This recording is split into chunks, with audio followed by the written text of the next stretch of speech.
Bismillahirrahmanirrahim. Assalamualaikum warahmatullahi wabarakatuh. Di sini kami kelompok 8 akan mempresentasikan tentang pemisahan kation golongan 2B. Nah, kelompok 8 ini terdiri dari Kang Ahmad Saiful Fikri, Asab Abdul Hakim yaitu saya sendiri, Ihsan Ramadan, dan Napa Septiani Pramustari. Dalam pemisahan kation golongan 2B ini, ada dua metode yang digunakan. Yang pertama adalah metode amonium polisulfida dan yang kedua adalah metode kalium hidroksida. Untuk memisahkan dan mengidentifikasi kation-kation golongan 2B, salah satu dari metode yang tadi disebutkan harus dilakukan gitu. Sesuai dengan metode yang digunakan sebelumnya gitu. Jika dalam metode amonium polisulfida yang digunakan pada pemisahan golongan 2A dan 2B, maka selanjutnya juga digunakan metode yang sama.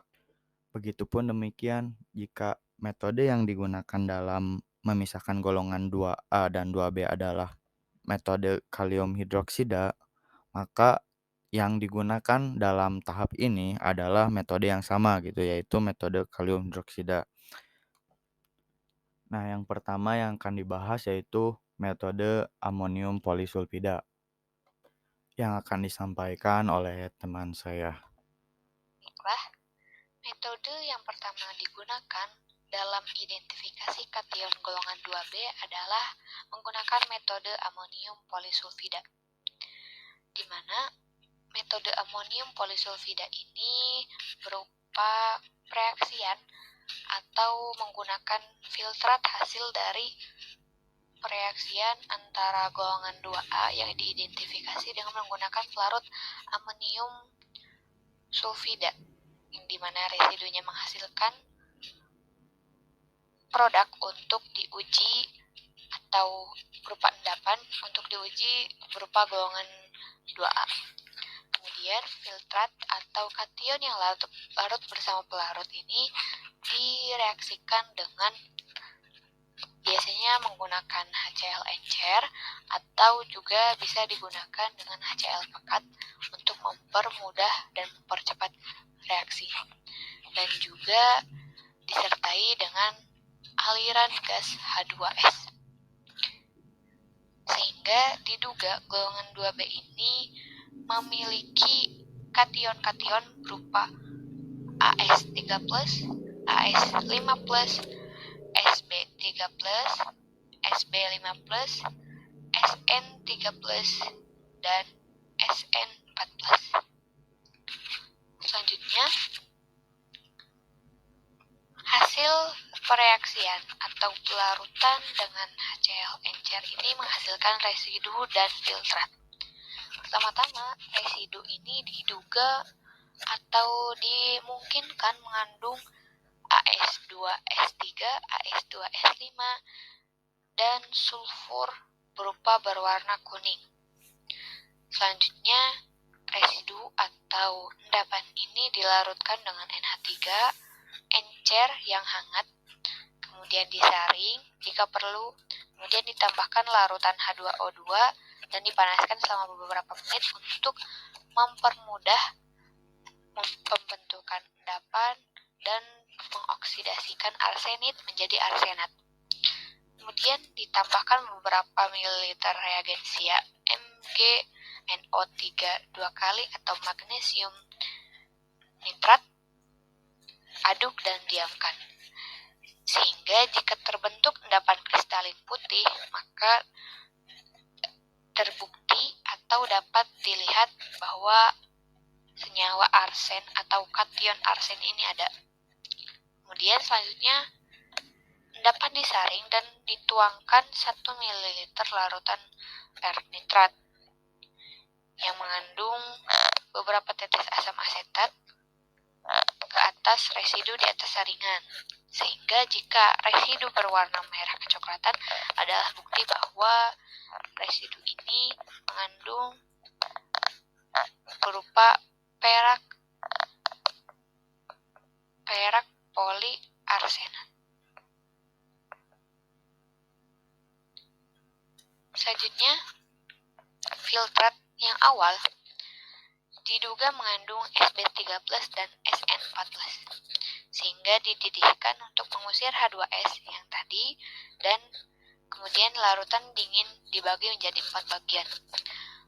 Larutan yang pertama yaitu dijadikan larutan tempat basah dengan menggunakan larutan amonia encer.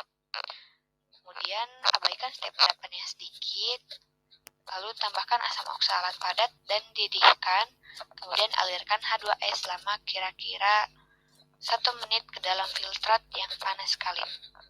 Nah, jika endapan jingga yang terbentuk adalah berupa Sb2S3, maka dapat diidentifikasi bahwa larutan bagian yang pertama ini ada atau mengandung Sb3+. Selanjutnya, larutan bagian yang kedua ini ditetesi 2 tetes larutan di atas lempeng bercak.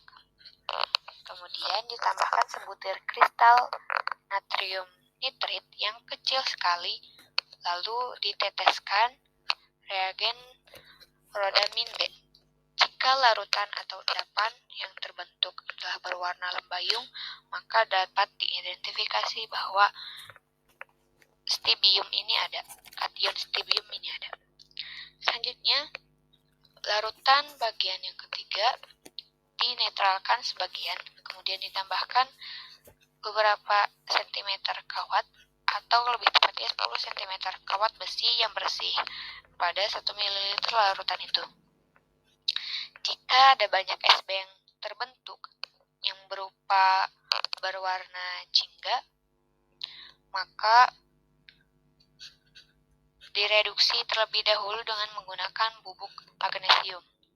Panaskan perlahan-lahan untuk mereduksi timah menjadi keadaan divalen dan kemudian saring ke dalam larutan HgCl2 sehingga terbentuk endapan putih Hg2Cl2 atau endapan abu-abu berupa Hg yang menunjukkan bahwa Sn ada.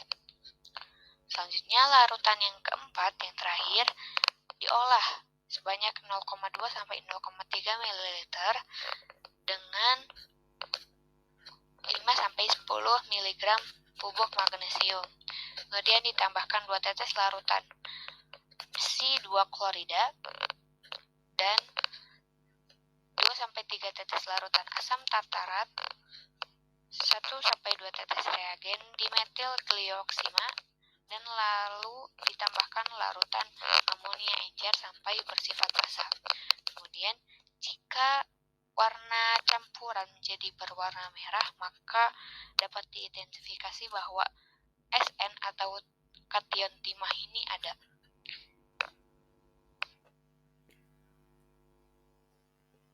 Baik, selanjutnya adalah metode kalium hidroksida.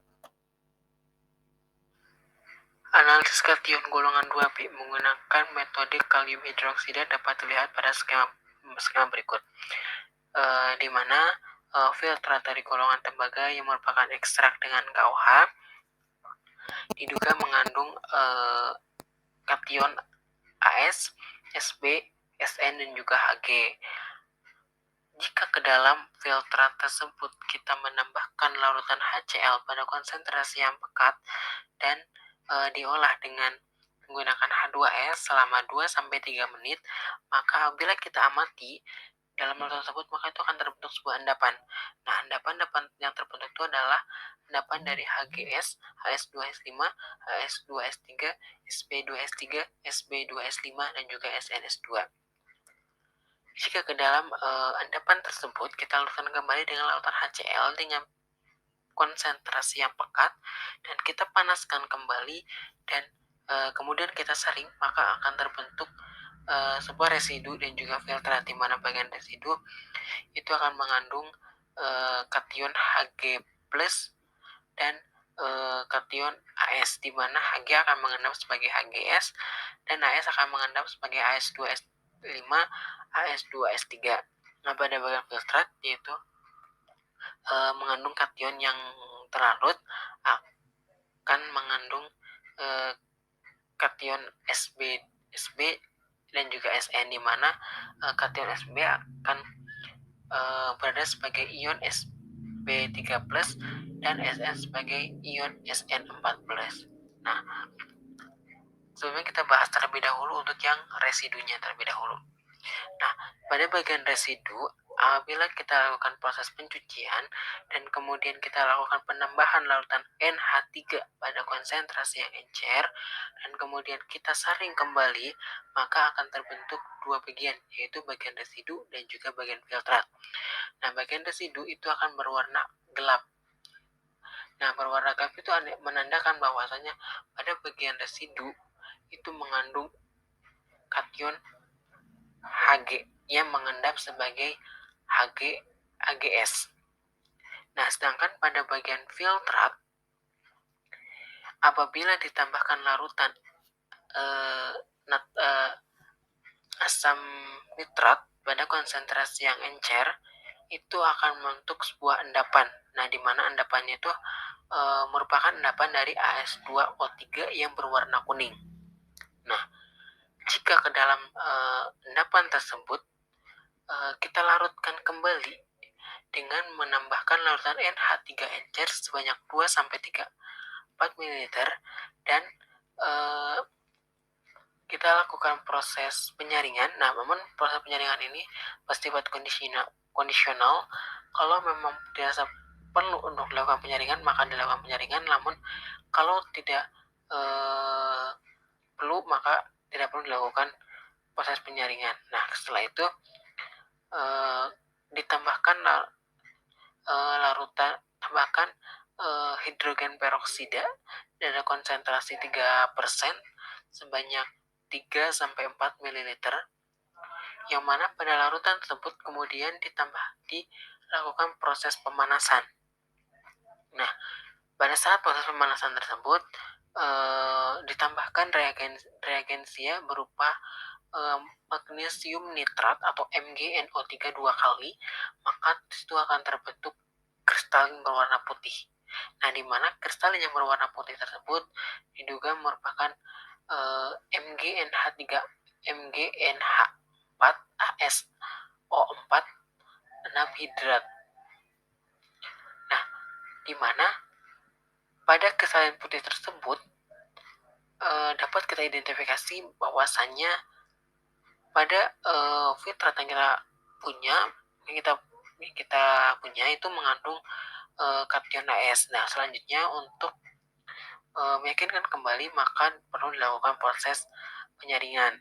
Nah, setelah dilakukan proses penyaringan, kemudian ditambahkan larutan argentum nitrat atau perak nitrat sebanyak 1 ml yang mengandung 6-7 tetes larutan asam asetat dengan konsentrasi 2 molar. Nah, sehingga akan terbentuk sebuah endapan yang berwarna merah kecoklatan, yang mana endapan yang berwarna merah kecoklatan tersebut dapat kita identifikasi sebagai Ag3ASO4. Nah, untuk filtratnya sendiri gitu, ini sama saja gitu dengan metode sebelumnya, dan untuk residunya pun juga sama juga gitu, tetapi pada metode ini gitu ada residu HGS gitu ya, itu yang berwarna gelap. Jadi pada dua metode kali ini residu yang dihasilkan itu sama-sama saja. Jadi untuk pemakaiannya itu tergantung pada metode apa yang digunakan sebelumnya dalam memisahkan golongan 2A dan golongan 2B. Yang mungkin pada pemisahan kation golongan 2B ini dilakukan metode yang sama gitu dengan metode yang digunakan sebelumnya. Nah, mungkin selanjutnya ada reaksi identifikasi kation dari golongan 2B. Pada pemisahan dengan HCl pekat, diketahui bahwa AS2S5 dan juga AS2S3 tidak larut dalam HCl pekat. Sedangkan Sb2S3 dan SnS2 dapat larut gitu. Dilihat dari persamaan reaksinya, Sb2S5 ditambah 6HCl menghasilkan 2Sb3+ ditambah 3H2S ditambah 2S ditambah 6Cl min. Selanjutnya SnS2 ditambah 4HCl menghasilkan Sn4+ ditambah 2H2S ditambah 4Cl min. Untuk endapan As2S3 dan As2S5 diubah oleh NH3 dan H2O2 menjadi arsenat yang larut, di mana persamaan reaksinya yaitu As2S5 ditambah 16 NH3 ditambah 20 H2O2 menghasilkan ASO4 3- ditambah 16 NH4+ ditambah 5 SO4 2- ditambah 12 H2O. Selanjutnya As2S3 ditambah 12 NH3 ditambah 14 H2O2 menghasilkan ASO4 3- ditambah 12 NH4+ ditambah 3 SO4 2- ditambah 8 H2O. Nah, identifikasi dari AS yaitu ASO4 3- ditambah NH4+ ditambah Mg2+ menghasilkan MgNH4 ASO4 yang berwarna putih. Selanjutnya ASO4 3- ditambah 3Ag+ menghasilkan Ag3 ASO4 yang berwarna merah kecoklatan. Nah, filtrat dari pengolahan dengan HCl mengandung ion-ion Sb3+ dan Sn4+. Ketika asam oksalat dengan NH3 ditambahkan terbentuk kompleks trioksalat oksanat 4 yang stabil. Dari kompleks tersebut, yang mana H2S tak dapat menghasilkan endapan, sedangkan Sb2S3 diendapkan pada kondisi dalam persamaan reaksi ini yaitu 2Sb3+ ditambah 3H2S ditambah 6NH3 menghasilkan Sb2S3 ditambah 6NH4+, yang mana endapan Sb2S3 ini berwarna jingga.